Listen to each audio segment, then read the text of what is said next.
അങ്ങനെ ഇവിടെയാണ് ട്വിസ്റ്റ് വരുന്നത്. ബട്ട് ട്വിസ്റ്റ് ഉണ്ട്. ഞാനിങ്ങനെ കംപ്ലീറ്റ് ഡിപ്രഷനിലേക്ക് പോയിക്കൊണ്ടിരുന്നപ്പോഴാണ് ഞാൻ കുഞ്ഞിന് എല്ലാ ദിവസവും രാത്രിയിൽ, കാരണം നല്ല അമ്മയാവണമല്ലോ, അത് കാരണം എണ്ണീറ്റിരുന്ന് ചെയറിലിരുന്ന് പാല് കൊടുക്കാൻ തുടങ്ങി. നല്ല അമ്മയാവണമല്ലോ, അല്ലെങ്കിൽ എൻ്റെ ഡിപ്രഷൻ ഉള്ളിലുള്ള ആ ഒരു സാധനം ഭയങ്കരമായിട്ട് വന്നുകൊണ്ടിരിക്കുക. ഞാനിപ്പോൾ ഇങ്ങനെ ചിരിച്ച് പറയുന്നെങ്കിലും അപ്പോഴത്തെ എൻ്റെ അവസ്ഥ ഭയങ്കര ഭീകരമായിരുന്നു കേട്ടോ. അങ്ങനെ ഞാൻ എല്ലാ ദിവസവും ചെയറിലിരുന്ന് പാല് കൊടുക്കുമായിരുന്നു കുഞ്ഞിന് രാത്രിയിൽ. പയ്യെ ആയപ്പോൾ എനിക്ക് ഭയങ്കരമായിട്ട് ബാക്ക് പെയിൻ തുടങ്ങി. എന്താ കാര്യം, ഞാൻ ഫാമിലി പ്ലാസ്റ്റിക്കിൻ്റെ ചെയറില്ലേ, അതിലിരുന്നാണ് പാല് കൊടുക്കുന്നത്. അതിനകത്ത് നമ്മുടെ ബാക്കിൻ്റെ താഴ്ഭാഗത്ത് സപ്പോർട്ടില്ല. ബാക്കിൽ സപ്പോർട്ടുണ്ട്, പക്ഷെ ബാക്കിൻ്റെ താഴ്ഭാഗത്ത് സപ്പോർട്ട് വരുന്നില്ല. അപ്പോൾ അതൊന്നും എനിക്കറിയില്ല, അറിവില്ലായ്മ കൊണ്ട് വന്നതായിരിക്കണം.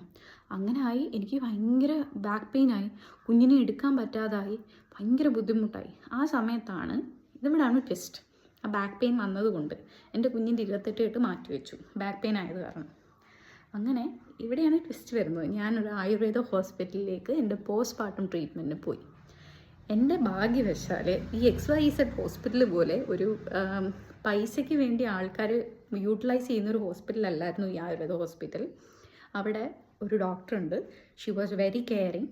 അവർ ഭയങ്കര നമുക്ക്, ഫസ്റ്റ് ഓഫ് ഓൾ ആ ഡോക്ടർ ഒരു 1 to 2 year old ഒരു ബേബിയുടെ അമ്മയാണ്. അപ്പോൾ ഷീ നോസ് എവറിത്തിങ് അല്ലേ.